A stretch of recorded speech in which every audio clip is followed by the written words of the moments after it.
My name is Louise Sherwin-Stark and I look after books for Google Play, and I'm really excited to be working with the Brisbane Writers Festival this year to bring you a series of Hangouts on air from the Brisbane Writers Festival. And today we're really lucky to have joining us Toni Jordan. Secretly, Toni Jordan is one of my favourite writers. She writes really warm, easy to read, wonderful books that are also intelligent, smart, funny, and sometimes poignant. So she, as far as I'm concerned, hit the jackpot in perfect writing style. Her first novel edition was shortlisted for a Barbara Jefferis Award and longlisted for the Miles Franklin in 2009. She also wrote Fall Girl, and this year her new novel is 9 Days, which is a fantastic piece of contemporary and historical fiction about one family told through 9 members in 9 days, which is really clever, and she pulls it off very, very well. You can find Toni's novels on Google Play. But first, Toni, welcome. Thanks for coming today. Hi, Louise. Lovely to be here. How's it feel to be back in your hometown? I can hardly recognise it, actually. I left Brisbane in '96, and it's just a completely different city. There's such a vibrancy. I hardly recognise anything.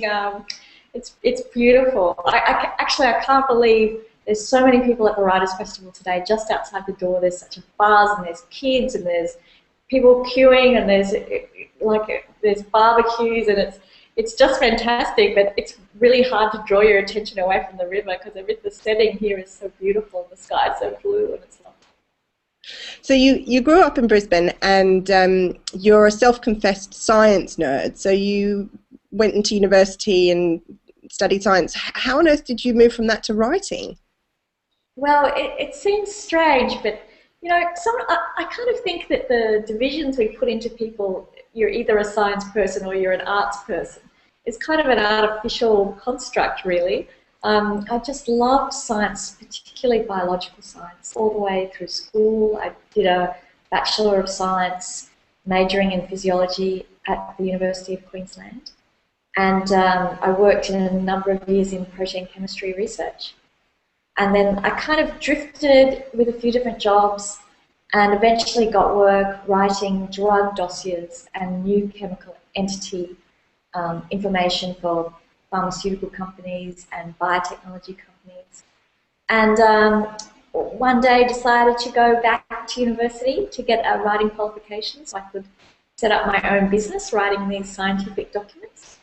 And once I decided to do that, I chose one creative subject amidst my stack of very serious technical writing subjects, and that was novel writing.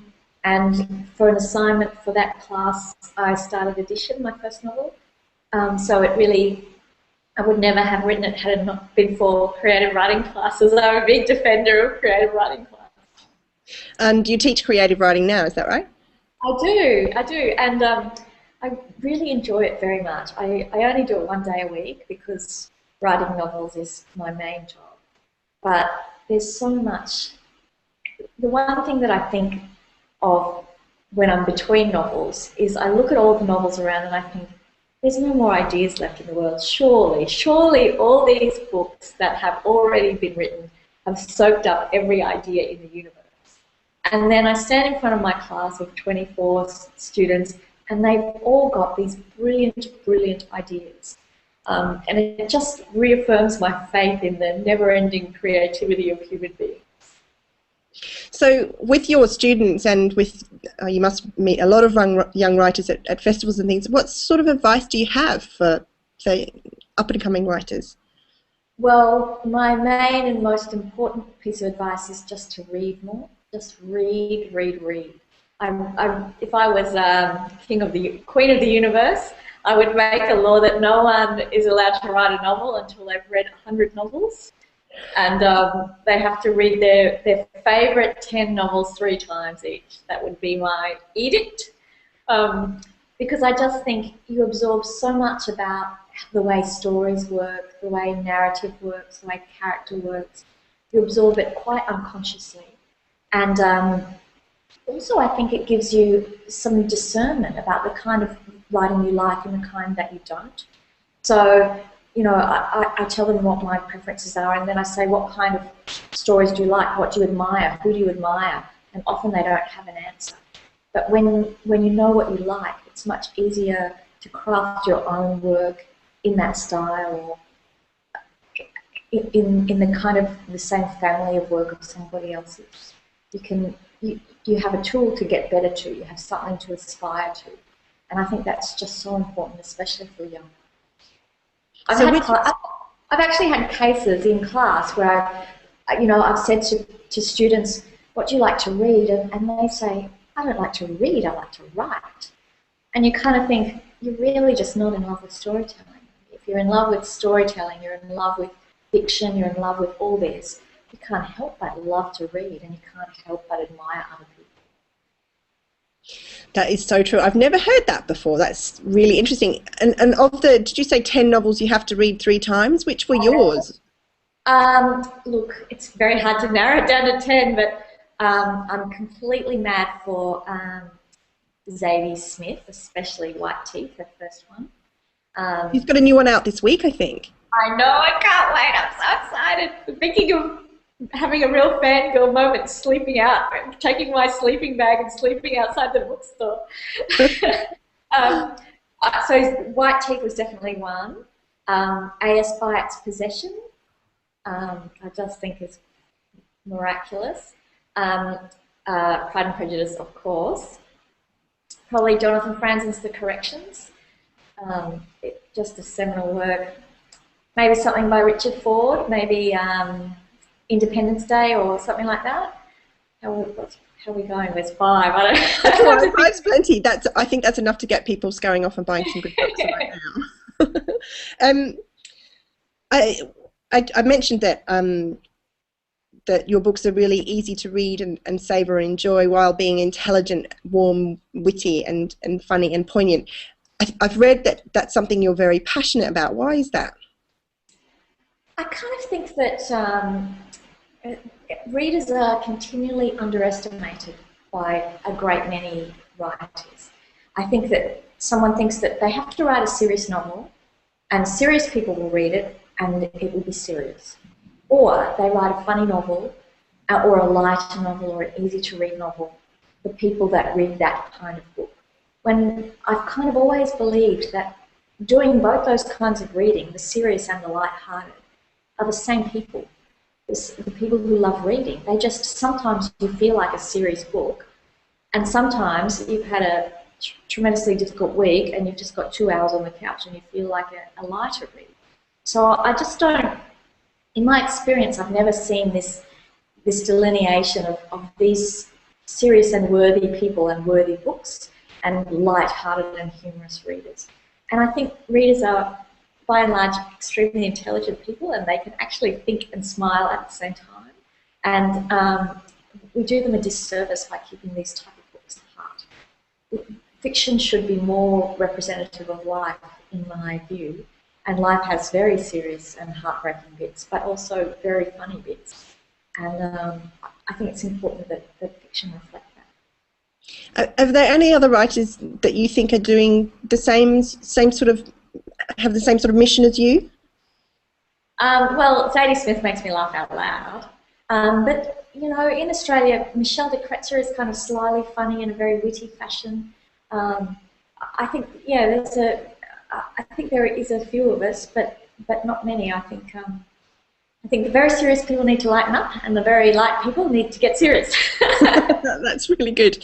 So let's talk about your work. So, Addition features one of the most extraordinary heroines I've ever read about. And how did you create her? Well, I so wish I had a sensible sounding answer to that. I think if I was to go a bit bonkers, that is the direction in which I would go bonkers. So I'm not really much of a counter, but I really like order in things. Like at the moment I've moved into a new house that doesn't have a wardrobe. We've ordered the wardrobe and it's 3 weeks away, so my clothes are in cupboard boxes. It's driving me mental. Like I can't see everything and things are folded. Oh. So if I was to end up going, you know, the day they do have to call mental health services for me, it will be in that sort of OCD direction, because the protagonist Grace, in addition, has kind of got OCD. So I think it was just about extrapolating my natural tendencies, and I think that's the way a lot of fiction works. There's a kernel of truth in there, there's a kernel of the writer, and then you just think, well, what if this were to happen, and it would go in a more exaggerated direction. So I've just kind of blown it up.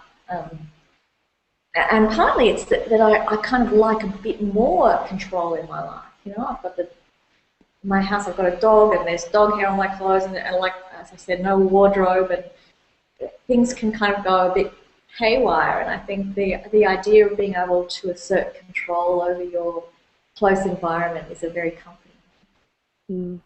So what was the kernel of truth and the sort of in Fall Girl? I mean, what did your character in Fall Girl have in common with you? You're going to ask if I'm actually a con artist. I know where this is going. Well, OCD con artist, it's growing interesting. Yeah, I'm looking like a real basket case now, Louise. Okay, I think there is one. I'd never really thought of that before, but in response to your question, I think there is something about creative writers, about fiction writers. I mean, my job is to sit down and make this story, which is effectively an enormous pack of lies that's just come out of my head, make it believable enough for you to want to read to the end of that story and care about what happens to those people. So in that respect, perhaps all fiction writers are compulsive liars, spinning these exaggerated webs of stories in the hope that someone buys into it. I'm just formulating a tweet in my head. Toni Jordan admits to being a compulsive liar and con artist.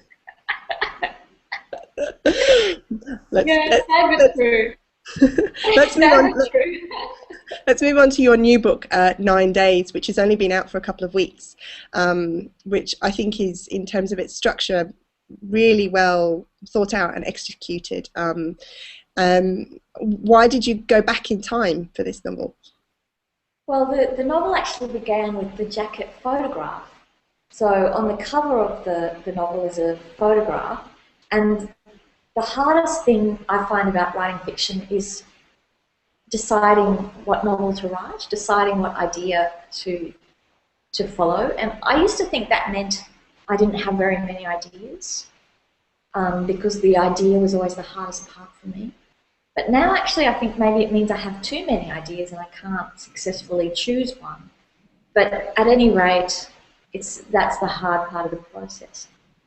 So I saw this photograph of it's a World War II troop train. It's a soldier leaning out of the window of a train, kind of stretching down, and there's a girl on the platform being lifted up by another man, and she's reaching up. So it's like these two people stretching for a last kiss before the troop train pulls out.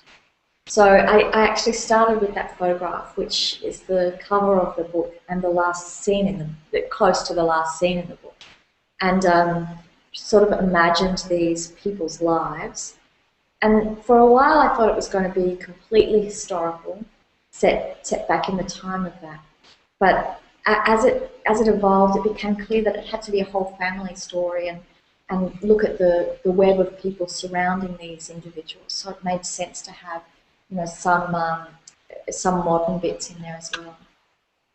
No, I think that will really appeal to your fans of Edition, but moving into a historical setting was just really interesting. So I can't even imagine where you're going next.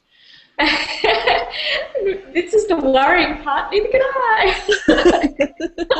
I might not have another one in me, Louise. I might be a 3-book wonder, you never know. Oh, I don't think so. You'll see another picture, or you'll find a pendant or something. It's really a scary thing, you know, when you finish a book. First of all, there's this sense of relief that, my God, it worked out all right, I can't believe it. And then the next second thing that you think is, my God, what if I don't know how to do this again? What if it never works again? So constant anxiety. You don't get a moment when the book's on the shelf and you think, I can have a little rest now. Maybe like 45 seconds of that. And then you think, oh my God, what if this is the last one I ever do? Terrible.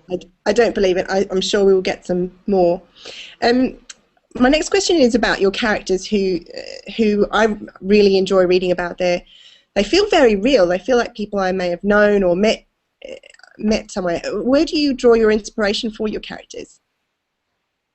See, again, that's such an intelligent question, and I so wish I had an intelligent answer. If I knew the answer to this, I would get more of them and write more books. I know how the process works. I know how I create them. And it all starts for me with the dialogue. Once I know how they speak, and once I can hear them speaking and write how they sound out loud, that's really the first step. Because all my writing so far has been in the first person, so I'm actually in that person's shoes. And to me, the way they verbalise themselves comes first. So if I write the dialogue first, I know then a lot more about them. I can intuit more about them as they speak by the words that they use, and it sounds, again, a bit kind of wacko, but then I can kind of hear them saying those lines, and I kind of know who they are then from there. So I work backwards from their speech. But I never know what they look like. That's the really scary thing. Really? So even after you finished? Even after I finish, because I'm in their shoes, I can't only see outwards. I can't, so I keep notes, because it's happened, especially in Fall Girl, where I've handed in a draft to my poor long-suffering editor, and she's come back and said, yeah, the hair on this page on this person's head is red on this page, blonde on this page. They've shrunk, they've grown, their eye colour's changed, they've developed this scar. Like, what are you doing?